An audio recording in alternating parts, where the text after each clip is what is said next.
Hello everyone, welcome back to my another vlog. I hope you all are doing fine. So আজকে ছিল আমার last practicum exam. আমার roll number সামনের দিকে থাকায় আমার অলরেডি এক্সাম কমপ্লিট হয়ে গেছে, আর এখানে আমি বসে আমার ফ্রেন্ডসদের এক্সাম কমপ্লিট হওয়ার ওয়েট করছিলাম। हाय गाइस, हमारा प्रैक्टिकल खत्म हो चुका है। कैसा लग रहा है आपको? बताइए बताइए।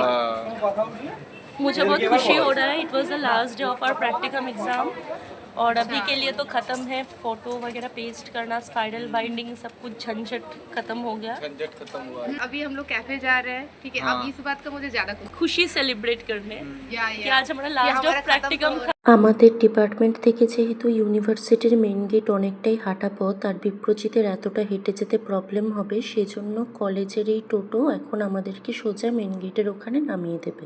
আমি যখন প্রথমে ইউনিভার্সিটিতে এডমিশন নিতে এসেছিলাম, তখন কিন্তু আমাকে এই টোটোতে করেই পুরো ইউনিভার্সিটির ক্যাম্পাস ট্যুর দেওয়া হয়েছিল। ইভেন এখনও যারা এডমিশনের জন্য আসে, তাদের সবাইকে কিন্তু এই টোটোতে করেই পুরো ক্যাম্পাসটা ঘুরিয়ে দেখানো হয়। है हमारा जम्बो ना, जम्बो जेरोक्स का शॉप। नीडफुल थिंग्स यहाँ पे वो दवाई मिलेगा, मेडिकल एंड ये सब। हाँ, ये रहा एम्बुलेंस, एडामस का एम्बुलेंस। हाँ हाँ, मेडिकल फैसिलिटीज है यहाँ। चेकअप फ्री है, समझी? हाँ, चेकअप करवाना है। बस नहीं भाई दिमाग नहीं। का करवाना है। এই হচ্ছে অ্যাডামাস ওয়ার্ল্ড স্কুল। अच्छी बात है ना। এই হচ্ছে অ্যাডামাস রেসিবাস। সব দেখিয়ে দেবো আজকে। এখানে কিন্তু কথা বলতে বলতে আমি তোমাদেরকে একটা ছোট্ট, খুবই ছোট্ট বলা যেতে পারে ক্যাম্পাস ট্যুরও কিন্তু দিয়ে দিয়েছি। मतलब यूनिवर्सिटी में एक्सपीरियंस मेन पता है क्या है कि हम जिन लोगों से मिलते हैं, जो लोग हमारे मतलब हम जिनसे दोस्ती करते हैं, डिफरेंट डिफरेंट प्लेसेस से आए हैं, स्ट्रगल कर रहे हैं, तो वो सबसे ज़्यादा मतलब अलग फील देता है। सही बोल रही हो। जो हम मतलब मेमोरीज बनाते हैं, वो मेन है हमारा फाउंडेशन। बाकी तो एक्सपीरियंसेस अच्छे हैं, टीचर्स प्रोफेसर्स अच्छे हैं, अपना एक्सपीरियंस शेयर करते हैं, इंटरेक्शन जो होता है वो अच्छा होता है। আমি এখানে 12 বছর ধরে আছি। আমার ডাক নাম হচ্ছে গোল্ডেন। গোল্ডেন বললে সবাই চেনে। এই যে দাদা আমাদের মেন গেটের ওখানে নামিয়ে দিল, কথায় কথায় যখন জানতে পারলো যে আমার ইউটিউবে চ্যানেল রয়েছে, দাদা কিন্তু ছোট্ট করে নিজের ইন্ট্রোডাকশনটা দিয়ে দিল।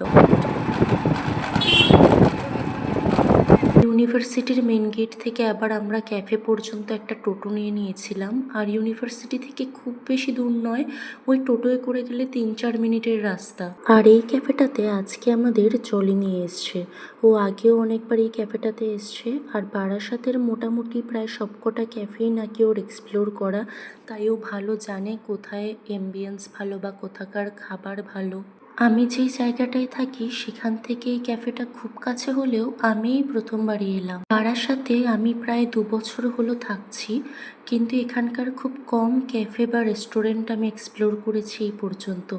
কারণ আমি এরকম একটা মানুষ, আমি যদি কোথাও খেতে যাই আর সেখানকার খাবার আমার ভালো লেগে যায়, আমি ওই জায়গাটাই বারবার রিপিট করি instead of exploring new places. Hazelnut latte यहाँ पे बहुत अच्छा मिलता है।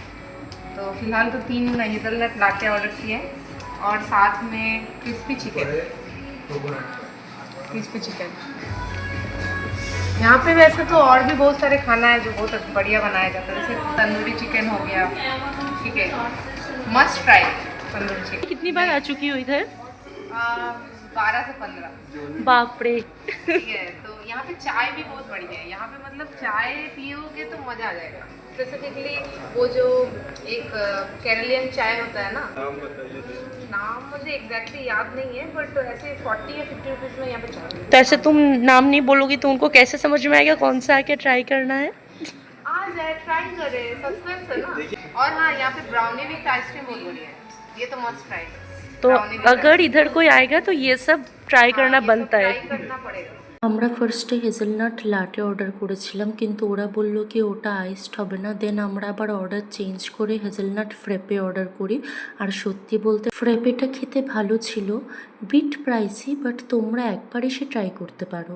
ইউনিভার্সিটি থেকে বেরিয়ে আমরা ওই প্রায় 3:30 পৌনে 4টের দিকে ক্যাফেতে এসেছিলাম, আর যেহেতু বাইরে প্রচুর রোদ আর গরম, আর ক্যাফের ভেতরটা ছিল টোটালি এয়ার কন্ডিশনড, তাই আমরা ঠিক করলাম যে খেতে খেতে এখানে কিছুটা সময় কাটিয়ে দেন বেরোবো। আর গল্পগুজব করে খাওয়া দাওয়া সারতে সারতে আমাদের প্রায় ওই 5টা মতো বেজে গিয়েছিল। জলি বলছিল এখানে ভেতরে বসে যেমন খাওয়ার ব্যবস্থা রয়েছে তেমনি চাইলে বাইরে ওপরে বসেও খাওয়া যেতে পারে। আজকে প্রচুর গরম তাই আমরা ভেতরেই বসেছিলাম। খাওয়া দাওয়া সেরে এখন আমরা এসেছি বাইরে কাউন্টারে আমাদের খাবারের বিল পে করতে। আজকের ভ্লগটা তোমাদের সবার কেমন লাগলো কমেন্টে জানিও। দেখা হচ্ছে নেক্সট কোনো একটা ভ্লগে। ভালো থেকো তোমরা সবাই, বাই।